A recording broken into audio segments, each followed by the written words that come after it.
Assalamualaikum warahmatullahi wabarakatuh. Halo teman-teman semua. Hari ini aku, Filza Haltin Zayat, mahasiswi dari Prodi Pendidikan Islam Anak Usia Dini, mau berbagi ke kalian tentang satu topik yang penting banget untuk calon pendidik seperti kita, yaitu storytelling alias bercerita. Bukan sekedar dongeng sebelum tidur ya, tapi ini berkaitan erat sama kemampuan bicara anak usia dini. Artikel jurnal yang aku review ini ditulis oleh Anggita Maharani Rambe, Tipjo Sumadi, dan Sri Martini Melani, dan dipublikasikan di Jurnal Obsesi tahun 2021.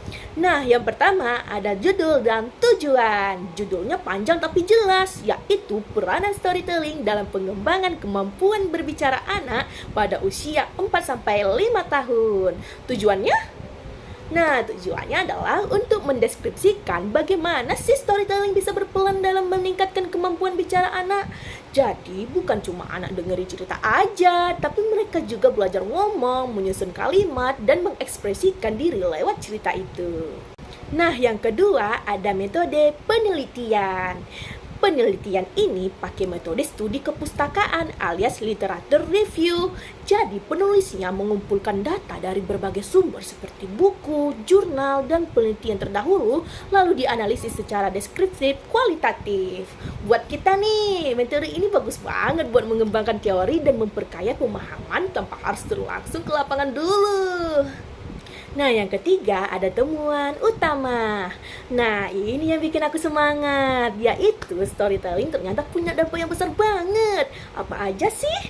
Yang pertama yaitu meningkatkan kosakata anak, yang kedua melatih ekspresi verbal, yang ketiga mengembangkan imajinasi dan kreativitas, yang keempat meningkatkan komunikasi lisan, dan yang kelima bikin anak lebih berani dan ekspresif. Keren kan?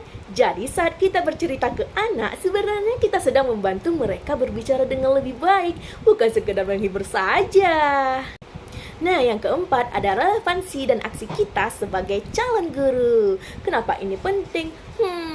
Karena anak usia 4-5 tahun lagi di fase emas dalam perkembangan bahasanya. Kalau dari sekarang kita biasakan mereka dengan cerita-cerita, apalagi yang penuh pesan moral dan budaya, mereka bisa tumbuh jadi anak yang penuh percaya diri dan berbicara, kaya kosakata dan cerdas secara sosial. Sebagai calon guru PAUD, ini saatnya kita mulai rajin baca cerita, latih suara, intonasi, dan ekspresi. Yuk bawa storytelling ke dalam kelas dengan cara yang menyenangkan. Nah, jadi teman-teman mulai sekarang jangan remehin kekuatan sebuah cerita ya. Yuk kita jadikan storytelling sebagai senjata andalan kita di kelas nantinya. Kalau kamu punya cerita favorit waktu kecil, coba deh pikirkan bagaimana kamu bisa ceritain itu ulang ke anak-anak nanti di sekolah. Karena bisa jadi lewat cerita itulah kamu sedang membentuk generasi yang lebih cerdas dan komunikatif. Terima kasih atas perhatiannya. Semoga ulasan ini bisa membuka pikiran dan jadi inspirasi buat pembelajaran yang menyenangkan. Wassalamualaikum warahmatullahi wabarakatuh.